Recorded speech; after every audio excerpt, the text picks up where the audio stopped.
Hello guys, Happy New Year! Be open-minded po, hindi po halos lahat makaka-resonate. Kaya piliin nyo na lamang. And thank you nga po pala sa mga nag-subscribe at sa mga bumabalik. Welcome po tayo. Start na ako. Itanong lang natin kung ano yung pakiramdam ng person mo na hindi kanya nakasama ngayong New Year. Okay? Tingnan natin. Give me the message. Ano yung nararamdaman ng person mo o yung current energy niya na hindi kanya nakasama ngayong New Year? Ganon. Ganon lang yung tanong natin, okay? Start na ako. Give me the message for collective. Ano yung naramdaman ng person mo nung hindi kanya kasama ngayong New Year, okay? At mamaya tingnan natin kung ano yung gusto niyang sabihin sa'yo. Give me the message. Ano yung naramdaman ng person mo na hindi kanya kasama ngayong New Year? Give me the message. Meron ditong dahang man. Give me more information. Ano yung kanyang pakiramdam? Okay, meron ditong 4 of air reverse. Excuse me. Give me more information. Ano yung kanyang nararamdaman? Meron ditong the chariot. Okay. Give me the message. Nafe-feel ko may binabalak to. Okay. Ano yung nararamdaman ko? Kasi may pagkilos ako nakikita dito.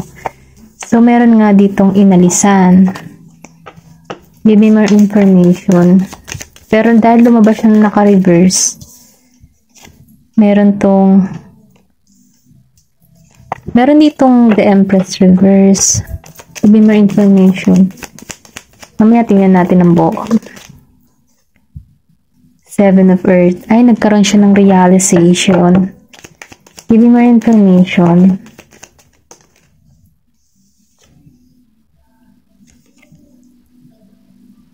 Knight of Air reverse. Give me more information. Strength. Naku po. Reverse pa. Sige, tingnan natin ano. Ito yung nararamdaman ng person mo. Meron kang person dito na Gemini, Aquarius, and Libra. Meron din ako nakikita dito na Virgo, Capricorn, and Taurus. Then, meron din dito na Pisces. Ayan. Leo. Ito na yung nakikita ko. Excuse me po. The Hangman. And the 4 of Air. Meron ditong tao na, or yung person mo, no? Naalala ka niya. Kumbaga, nagre-reminiscing to. Iniisip niya yung mga masasayang nangyari sa inyo nung kayo magkasama pa in New Year. Kumbaga, na-recall niya bigla. Okay? Nafe-feel ko dito yung panghihinayang. Kasi nakikita ang kanyang tao na ito na shining yung tipong shining na malaki na yung pinagbabago mo, malaki nang nagaganap sa buhay mo, mas nagiging kang malago. Ganun kanya tingnan ha. Then, nafe-feel ko dito sa 4 of Swords reverse. Meron ditong binalak, pero na-unblock na. Okay? Kaya lang, or pwede rin sabihin itong taong ito yung nang-block sa'yo. Pero, ganun pa man ano, meron ditong unblock. In-unblock ka din. Binalak ka, in-unblock ka. Parang ganun. Ito yung energy. Pero, ganun pa man ano, sa pag-unblock niya dito, nagulat siya. Kasi, ano siya kumbaga ano, na-unblock. In-unblock ka, pero, wala ka ng, kumbaga ano, hindi ka na nagbibigay ng pansin sa kanya, hindi ka na nagtutuon sa kanya. Ganun yung energy. Pero ganun pa man ano, nafe-feel ko dito na itong tao na ito, may pagkilos tong gagawin. Kumbaga nakaabang to.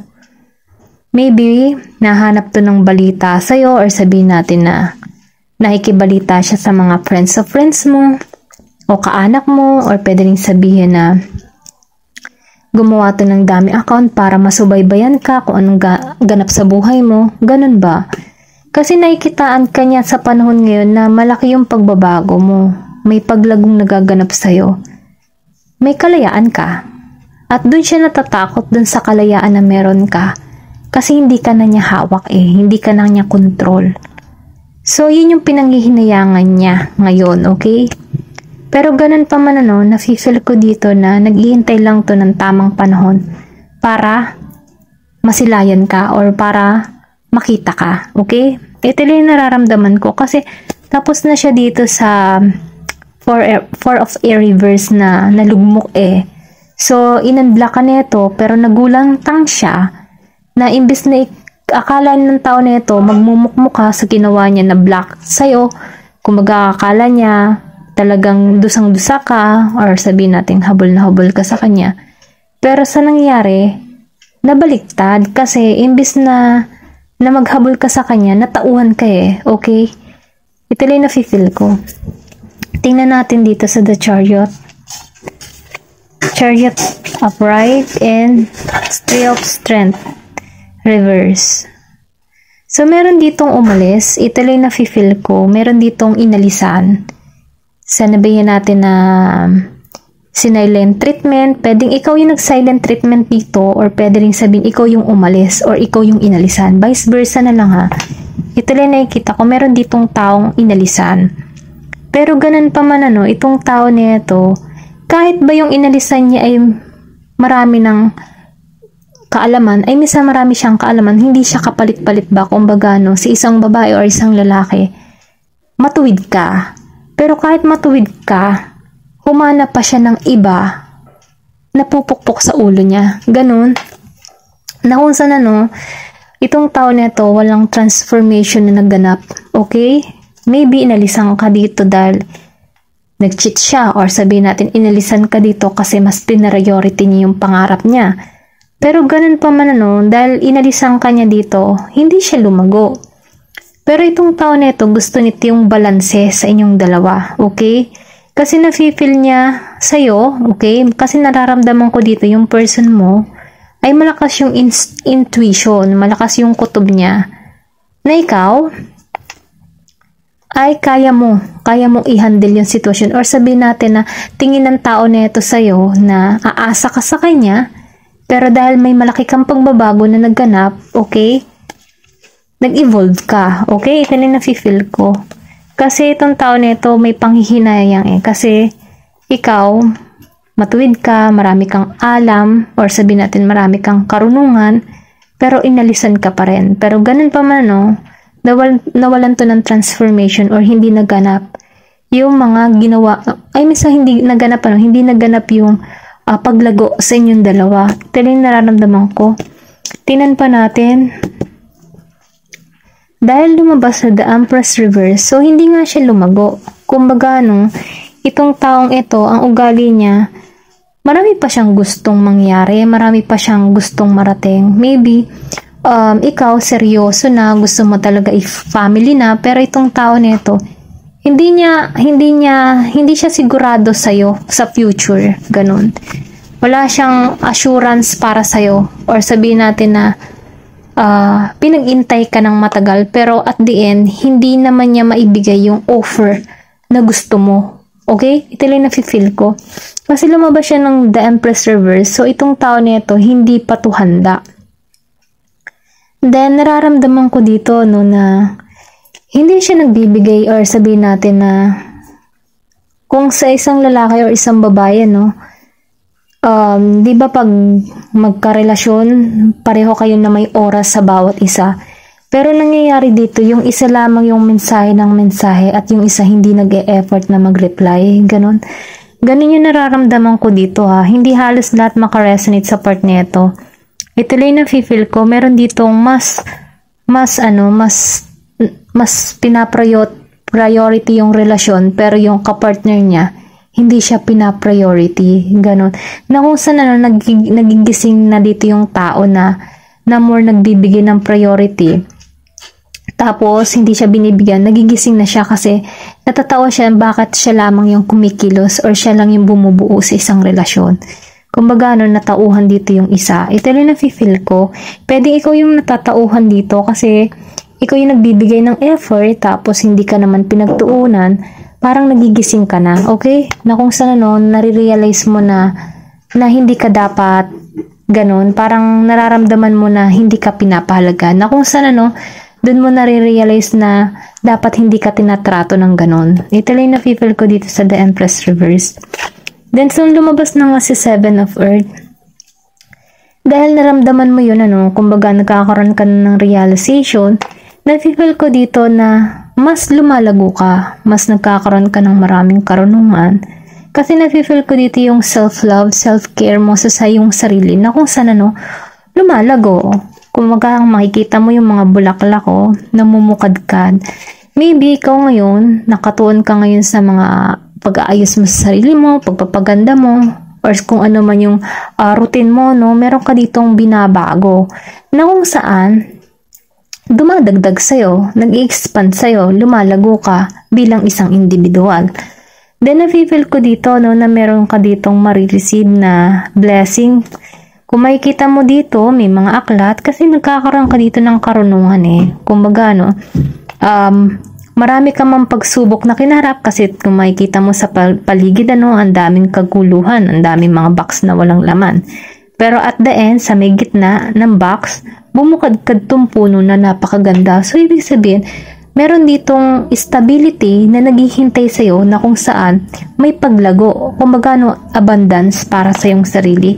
Ito lang yung nararamdaman ko dito na ikagugulat mo kasi nakikita ko ito yung i-offer sa'yo Kasi dahil nakikita ko ito yung masakit na pangyayari na nangyari sa'yo, buhay, pero ganun pa man dahil mabait si universe sa'yo, hindi niya hahayaan na malugmo ka sa ganung sitwasyon, Kumbaga, hindi ka masinwerte sa larangan ng pag-ibig, pero yung blessing ay umaapaw parating sa'yo. Ito lang yung nafe-feel ko dito, Pero nakikitaan ko din dito ng teddy bear. Meron ditong tao or sabihin natin new person na ipagkakaloob sa'yo si God. Maniwala't manalig ka, okay? Kasi teddy bear, hug ball. Kumbaga, nararamdaman ko dito na ikikare ka ng tao neto na hindi katulad ng pagkikare sa'yo ng person mo. Kumbaga, nafe-feel ko dito na hindi ka man lang pinagtuunan ng pansin ng past person mo, pero ipagkakalob sa'yo yung para sa'yo na gustong gusto mo. Okay? Meron ditong Knight of Air Reverse. So, meron kang person na Gemini, Aquarius, Gemini, Aquarius, and Libra. Okay, sorry. Ito lang nakikita ko. Gemini, Aquarius, and Libra, then Leo. So, dahil lumabas si Strength and Knight of Air Reverse, pareha siyang naka-reverse. Dahil sa mga pangyayari, kasi nakikita ka ng tao nito na lumalago ka, so itong tao nito na shock sa nangyayari sa'yo. Kasi akala niya malulugmo ka Kasi itong tao mo, confident siya na ikaw yung maghahabol sa kanya. Pero nangyari dito, natauhan ka, okay, ito nakikita ko na natauhan ka. So, dahil lumabas yung Knight of Air Reverse, siya ngayon ang nagulantang, okay? Kumbaga, pinanghinaan to ng loob. Kasi akala ng tao nito, ganun ka pa rin stuck sa sitwasyon, stuck sa kanya. Pero dahil nangyari dito, naka-reverse siya, pinanghinaan to ng loob. Na kung saan, wala siyang lakas, nawawalan siya ng pag-asa ngayon. Kasi, mali yung ginawa niya sa'yo Kumbaga, napalampas niya ikaw, matuwid ka. Matuwid kang babae, matuwid kang lalaki. Ay ang nakuha niya, hindi natin alam kung ano bang ugali ng pinalit niya sa'yo, okay? Pero ganun pa man dahil nakita niya yung malaking pagbabago sa'yo, pinanghinaan to ng loob. Kumbaga, yung confident niya, bumabagsak, okay? Nawawalan siya ng control na sa sitwasyon. Ito lang nafe-feel ko dito. Nawawalan siya ng pag-asa ngayon sa inyong connection kasi nga, tinarato ka niya ng ganun. Kumbaga, pumasok dito yung hustisya para sa'yo. Ito rin nararamdaman ko, okay? Tingnan pa natin kung ano pa yung gustong mensahe sa'yo ng person mo. Ano yung kanyang gustong iparating. Kasi nakikitaan ko dito yung no contact situation. Separation, yan. Give me more information. Ano pa yung mensahe na gustong iparating sa'yo? Or anong mensahe ng person mo? Kasi ito hidden truth. Yan. Ano yung totoo? Ano yung totoo para sa kanya? Or gusto niyang mensahe sa'yo? Give me the message. Ano yung mensahe? Yung tinago niya, nilihim niya, ganyan. I felt, sorry, mali ang basa ko. Ano ba yun? Naunuhan tayo, mali ang basa. Sorry ha. Okay.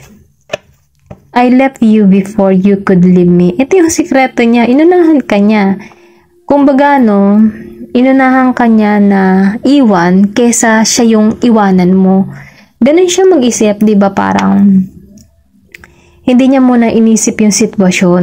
Kumbaga, maybe meron tong nakaraan kung bakit siya nagiging ganito or bakit siya nagiging ganito yung style niya sa'yo. Kasi takot siyang i-abandon na. So, ang nangyari dito, kaysa i-abandon mo siya, inunahan ka niya. Ayun yung kanyang nilihim. Pero nangyari dito, nagkamali siya. Ngayon siya ngayon pinanghihinaan kasi kung meron siyang nakaraan bago ka dumating sa buhay niya in the past, nafe-feel ko dito nadala-dala niya hindi pa siya naghihiling doon na kung saan nadala niya sa connection nyo kung bakit siya nagiging ganito, okay? Kasi mahirap kasing pumasok sa isang relasyon na hindi ka talaga naghihiling ng lubusan kasi nagsasuffer yun yung ikalawang relasyon niya Ito na nafe-feel ko, na kung saan inunahan ka niya kasi maybe yung past person mo iniwan din. Kaya ngayon, nadala sa'yo. Okay? Ito na nafe-feel ko. Give me more information. I feel you leaving me behind. So, tinan mo, nararamdaman niya na iiwanan mo siya. Kumbaga itong tao nito, pulos hinala.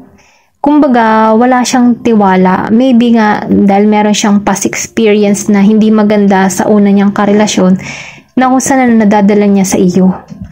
Na kung bakit siya nagiging ganito, natitrigger siya sa ganun, ay siguro sobrang sakit na naranasan niya sa past relationship niya na hindi pa siya hilom. Kaya ngayon, nung pumasok ka sa buhay niya, nadala niya yun. Wala siyang tiwala. Dapat nag-heal muna siya doon sa una niyang relasyon bago ka dumating sa buhay niya. Okay, ito lang nafe-feel ko dito. I feel you leaving me behind. Nararamdaman niya kasi yun yung pakaramdam niya dahil iniwan siya nung past person niya. Kaya nung dumating ka, yun din yung pakaramdam niya. Iiwanan mo din siya. Kaya nagkagulo-gulo. Kaya iniwanan ka dito or sabihin natin silent treatment ka niya. Give me more information. Ano bang mensahe? Wait lang ha. Ang napakadami naman ito. Give me more information. Ano po yung mensahe sa'yo? Gusto niya sabihin. I feel you even though we apart. So, nararamdaman ka niya, So, nafe-feel ko dito yung soul connection. Dahil nararamdaman niya dito na alam mo yun, kahit kayo magkalayo, nafe-feel ka pa rin niya, yung presensya mo, okay? Maybe magtataka ka kung bakit ang tagal ng panahon pero bigla mong naaalala yung tao na ito. Ibig sabihin nun, iniisip ka niya, okay? Kumbaga yung connection nyo, may energy yan na nakukuha mo yung energy niya. Kaya minsan, pag hindi mo naman to iniisip, biglang papasok sa kaisipan mo, naisip ka ng tao na ito. Kumbaga, kinoconnect ka niya through energy. Ganon. Give me more information.